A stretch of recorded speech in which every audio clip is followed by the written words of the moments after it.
Good afternoon, my dear student. Today, we shall continue with the chapter 6, that is about the Asia location, political division, and the physical features. Now, as you know, that we already discussed so many things about this chapter, related with this chapter. That about the physical features, about the political division, about the location. So many things that we already discussed it. Now, today, we're just going to solve that about the question answers. And in your live class, I already completed up to the differentiate. Now, see form number E. I hope all of you will join the class and you have to write down your answers also. Now, see number E. What is the latitudinal and longitudinal extent of Asia?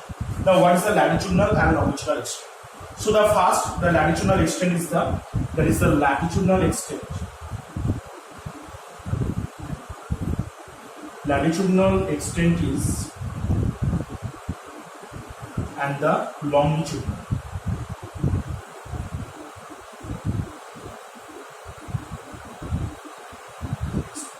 Now, latitudinal extent how much? 10 degrees south to 80 degree north. And longitudinal extent is the 25 degree east to 170 degree west.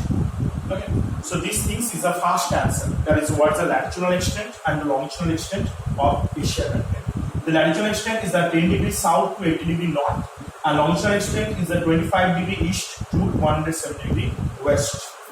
Now see the next question. Name the plain in the northern lowlands. That the two plains that is located in the northern lowland.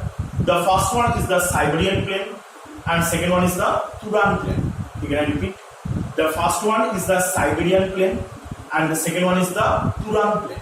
Okay, these are the two plains that is located in Asia. Now, mention one important features of each. So first, the Siberian plain is located. The first features. The Siberian plain is located at the extreme northern part of Asia continent. Extreme northern part of the Asia continent. That is the location of the Siberian plain. But the Turan plain it is located at the downwards or the center part of the Asia continent. Now the second one is the Siberian plain. The throughout of the year it be covered with the snow and ice due to less temperature. But Turan plain it does not cover with the snow and ice. So by this way there are the features we can identify. Now the third, into which ocean do the rivers of Lena and Yenisei flow? Into the Arctic Ocean. The third one answer is Arctic Ocean. Into the Arctic Ocean, that's the river Lena and Yenisei will flow. The next number 4, which important rivers have drained the Great Plain of China? Which rivers have been drained the Great Plain of China? That is the first one is the Yangtze-Kiang, Huanghe, okay, Yangtze-Kiang, Huanghe and Yenisei. These are the three. No, it's a Yangtze-Kiang, Huanghe and Sikiang. These are the three rivers that is being flow into the Great Plain of China. Again I repeat, what are the three rivers that it make the Great Plain of China? That Huanghe, Yangtze and Sikiang. These are the three rivers are being made those are the Great Plain of China. Now which are the mountains that lie in the north and south of the Anatolian Plain? The Pontic and Taurus mountain. Pontic and Taurus mountain is located in the north and the south of the Anatolian Plain. In the northern part of the Anatolian Plateau, the Pontic mountain is located, and the southern part of the Anatolian Plateau, where the Taurus mountain is being located. Now the next is the give a detailed account, number F. Give a detailed account of the Pamir Knot and Armenian Knot. So you have to open the center mountain compress, this point. And see from here that two type of knot about the description it being given.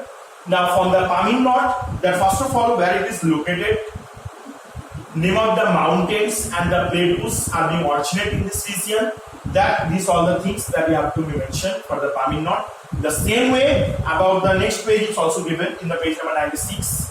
That where about the Armenian Knot. So the Armenian Knot from where it's being located, and name of the mountains are being originate from the Armenian knots that have to be mentioned.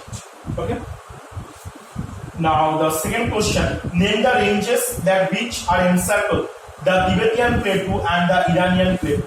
That what are the mountain ranges? That the Tibetan Plateau and the Iranian Plateau is being surrounded or they encircled by the Himalayan mountain range Kunlun mountain range and the Karakoram, Aldenta. These are the name of the mountain ranges by which the Himalaya, those are Tibetan plateau, and this plateaus it been the circle or the encircle by it.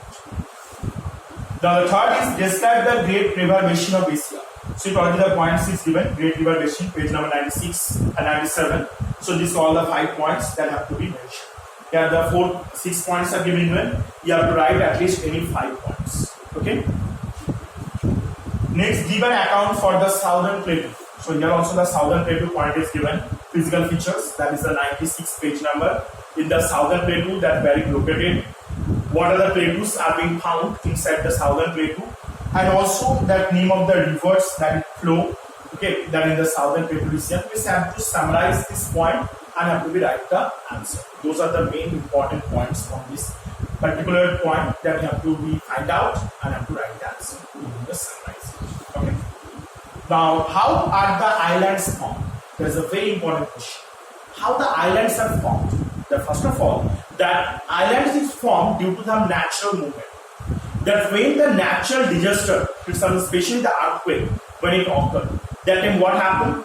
The few earth surface it being goes upward and the few portion it goes downward. Now, which one is the upward part of the earth surface?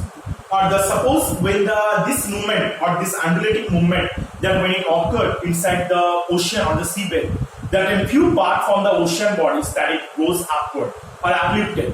This uplifted portion when it surrounded by the water bodies, that is called the island. So by this way the island is being formed. Okay. So I hope you have to understand it, that whatever your doubts I hope it be clear also in your live class. So today up to here. Then also if you have any confusion, any doubts, then you can ask in your